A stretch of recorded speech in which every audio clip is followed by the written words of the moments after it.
أشهد أن لا إله إلا الله وحده لا شريك له وأشهد أن محمدا عبده ورسوله صلى الله عليه وسلم.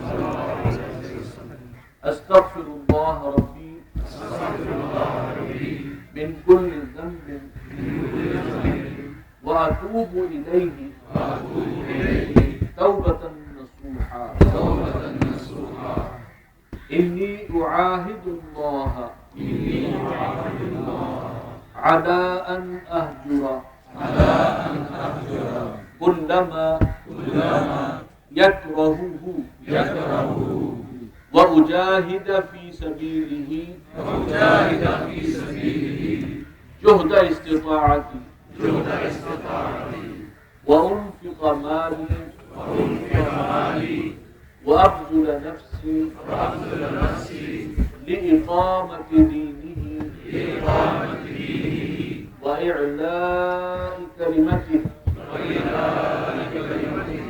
ولأجل ذلك أبايعك. یہ بیعت کے الفاظ اصل میں بیعت ایک حلف ہے، ایک عہد ہے اور اقرار ہے، اور یہ کوئی نیا عہد نہیں ہے جو آپ کر رہے ہیں. یہ عہد وہ ہے جس کا بڑا حصہ اللہ کے ساتھ ہمارا پہلے سے وہ عہد ہو چکا ہے، اور اسی کا اعادہ ہم نماز کی ہر رکعت میں ایاک نعبد کی شکل میں کرتے ہیں. اس بندگی کے تقاضوں کو اب ادا کرنے کے لیے آپ عہد کر رہے ہیں شعوری طور پر. آپ نے یہ بھی سنا کہ اللہ تعالیٰ ہم سے ہمارے جان و مال خرید چکا ہے جنت کے عوض، اور اب اللہ سے ہمارا معاہدہ ہے کہ اس کی دین کی خدمت کے لیے، اقامت کے لیے ہر چیز حاضر کر دیں گے. جو معاہدہ ہو چکا، اب صرف اسی معاہدے کا اعادہ ہم کر رہے ہیں شعور اور ادراک کے ساتھ. ابھی تک ہمیں معلوم نہیں تھا یا بے خیالی میں تھا. ہمیں سے ہر شخص نے اللہ سے وعدہ کیا کہ میں اس کی راہ میں سب سے پہلی بات تو یہ ہے کہ میں ہر اس چیز کو چھوڑ دوں گا جو میرے رب کو ناپسند ہے. یہی ہجرت کا آغاز ہے اور یہی تقویٰ کا تقاضا ہے. جو رب کو ناپسند ہے، جو چیزیں حرام ہیں، جو معصیت کے درجے میں آتی ہیں، جو گناہ ہیں، ان سب کو چھوڑ دو. اور وفاداری کا تقاضا کیا ہے؟ اس کے لیے عہد کیا کہ اس کی راہ میں جہاد کروں گا، محنت کوشش کروں گا، جتنی بھی میرے اندر صلاحیت، استعداد بھر، مقدور بھر.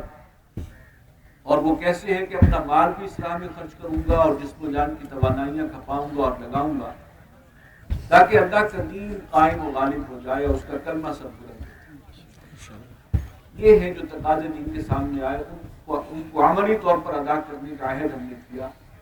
اور چونکہ غلبہ اقامت دین کی جدوجہد جماعت میں ہوگی، ایک جماعت میں رہ کر کی جا سکتی ہے، تو آپ نے اس کے حوالے سے بھی وعدہ کیا کہ آپ اس جماعت میں میرا ساتھ دیں گے، میرے دست و بازو بنیں گے اور بھرپور طور پر اس کام میں تعاون کریں گے. اللہ تعالیٰ آپ کو اس عہد پر قائم کرنے کی توفیق عطا فرمائے. آمین.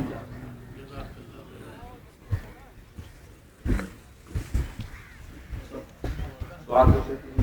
یہی مجلس کے اختتام کی دعا ہے. کوئی اور اعلان کرنا ہو تو